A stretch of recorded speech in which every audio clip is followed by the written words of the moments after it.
First, Women's Campaign International helped them get elected, actually doubled the number of women in parliament in Malawi. Then post-election, we were asked to do an HIV/AIDS training for the newly formed Women's Caucus. How can we make an impact, they asked. We said, get tested. And they did. That is how change happens, when leadership takes the lead and they actually do it. They don't just talk about it, they actually do it. They step forward and do it, and that's where change starts. They took the message to their churches, their tribal councils, their villages, and they quadrupled the number of those who were tested. That's what we do, work from the top down and the bottom up.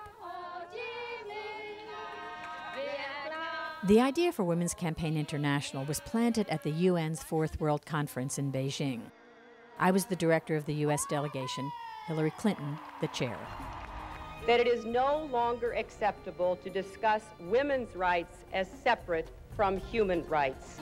Secretary of State Hillary Clinton has never wavered in her support of women's rights and the ideals WCI stands for. Now, a decade later, WCI has worked with women in more than 20 countries. Training women has been the core of our mission, planting the seeds of power and success. Let the voter into your world. Let me in so I can want to vote for you. So clearly, a political message has to set up a choice. It has to be true about you, but less true about your opponent. You have got to be vigilant, dedicated, driven, and sleep-deprived to run your own campaign. Our issues are everyone's issues. Our issues, even that are given to us as women's issues, are everyone's issues. In Sri Lanka, a country with a history of protracted conflict, WCI implemented a comprehensive media campaign highlighting the roles women leaders play as peace mediators. ශ්‍රී ලංකාව විවිධ සංස්කෘති හා විවිධ ජාතීන්ගෙන් සමන්විත වෙනවා.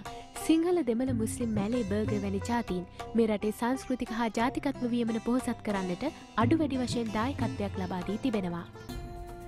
Since 2005 in Afghanistan, WCI has implemented programs for women affected by war and trauma.